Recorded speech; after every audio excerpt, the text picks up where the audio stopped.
GV Prakash, Nikhil Galrani, கயல் ஆனந்தி ஆகியோர் நடித்திருக்கும் படம் கடவுள் இருக்கான் குமார். இந்த படத்தோட கதை என்னன்னு பார்ப்போம். ஜிவி பிரகாஷுக்கும் நிக்கி கல்ராணிக்கும் திருமண ஏற்பாடுகள் நடைபெறுகிறது. திருமணத்திற்கு 2 நாட்களுக்கு முன்பு நண்பர்களுடன் பேச்சுலர் பார்ட்டி கொண்டாடுவதற்காக பாண்டிச்சேரி வரை செல்வதற்கு நிக்கி கல்ராணியின் காரை வாங்கி கொண்டு செல்கிறார் ஜிவி பிரகாஷ். பாண்டிச்சேரியில் பார்ட்டி கொண்டாடிவிட்டு சென்னை திரும்பும் வழியில் போலீஸ் அதிகாரிகளான பிரகாஷ் ராஜ், சிங்கம் புலி, ரோபோ சங்கர் ஆகியோர் இவர்களது காரை வழிமறித்து சோதனை செய்கிறார்கள். அவர்களது காரில் மது பாட்டில்கள் இருப்பதை பார்த்ததும் அவர்களை கைது செய்ய போவதாக பிரகாஷ் ராஜ் மிரட்டுகிறார். உடனே பயந்து போன ஜிவி பாலாஜியும் அவர்களிடமிருந்து தப்பி செல்கிறார்கள். ஆனால் பாலாஜியின் மொபைல் சிங்கம் புலியிடம் சிக்குகிறது. அதை வைத்து பிரகாஷ் ராஜ் அவர்களை பின்தொடர்கிறார். இதற்கிடையில் ஜிவியின் முன்னாள் காதலியான ஆனந்தியும் திருமணம் செய்து கொள்ள போகும் நிக்கில் கல்ராணியும் அவருக்கு தொடர்ந்து போன் செய்து கொண்டே இருக்கிறார்கள். ஆனந்தி ஜிவியின் மீது பாசமாகவும் நிக்கி கல்ராணி ரொம்ப கண்டிஷனாகவும் நடந்து கொள்கிறார். ஒரு கட்டத்தில் ஜிவி பிரகாஷின் மனதில் சிறிய மாற்றம் ஏற்படுகிறது. நிக்கில் கல்ராணியை திருமணம் செய்யலாமா,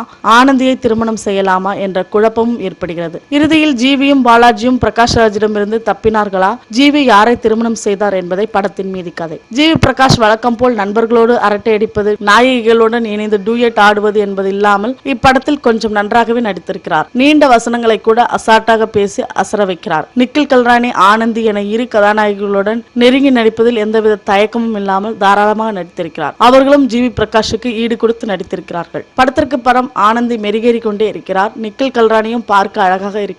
நடிப்பிலும் ஓகே சொல்ல வைக்கிறார். ஆர்ஜே பாலாஜி ராஜேஷ் படத்தில் சந்தானம் இல்லாத குறையை நீக்கி இருக்கிறார். அவர் வரும் காட்சிகளில் எல்லாம் தியேட்டரில் ரசிகர்களின் கரவொலி காதை பிளக்கிறது. படத்திற்கு மற்றொரு பெரிய பலம் பிரகாஷ் ராஜ். காமெடி கலந்த வில்லத்தனத்தில் கலக்கியிருக்கிறார். ரொம்பவும் யதார்த்தமான நடிப்பில் அசர வைக்கிறார். அவருக்கு ரோபோ சங்கரும் சிங்கம் புலியும் கை கொடுத்திருக்கிறார்கள். பேசுவதெல்லாம் உண்மை என்ற நிகழ்ச்சியை நடத்தும் ஊர்வசியும் அந்த நிகழ்ச்சியை நடத்தும் இயக்குநராக வரும் பனோபாலாவும் நகைச்சுவையில் வயிறு குலுங்க வைக்கிறார்கள். MS பாஸ்கர் கண்டிப்பான அப்பாவாக வந்து மிளிர்கிறார். அதிகார தோரணையுடன் இவர் பேசும் வசனங்கள் எல்லாம் ரசிக்க வைக்கிறது. ஜிவியின் அப்பாவாக வரும் டி சிவா தனது கதாபாத்திரத்தை சிறப்பாக செய்திருக்கிறார். இயக்குனர் M ராஜேஷ் வழக்கம் போல காமெடி கலந்த ஒரு படத்தை கொடுத்திருக்கிறார். முந்தைய படங்களின் சாயில் இருந்தாலும் படத்தை ரசிக்கும்படி எடுத்திருப்பது சிறப்பு. ராஜேஷ் படங்கள் என்றாலே வயிறு குலுங்க சிரித்து விட்டு வரலாம் என்பதற்கு இந்த படமும் கேரண்டி. முதல் பாதி கலகலப்பாக சென்றாலும் 2ஆம் பாதையில் பாடல் காட்சிகளை புகுத்தி ஊர் சுற்றி முடித்திருப்பது ஏனோ சற்று சலிப்பை தருகிறது. அதை கொஞ்சம் தவிர்த்திருக்கலாம். ஜிவியின் இசையில் பாடல்கள் ஏற்கனவே ஹிட் அடித்துள்ளது. திரையில் அதை பார்ப்பதற்கும் கேட்பதற்கும் அதிரடியாக இருக்கிறது. சக்தி சரவணின் ஒளிப்பதிவு காட்சிகளை மிகவும் அழகாக படம் பிடித்திருக்கிறார். சேசிங் காட்சிகளில் எல்லாம் இவரது கேமரா பளிச்சிடுகிறது. மொத்தத்தில் கடவுள் இருக்கிறான் குமார்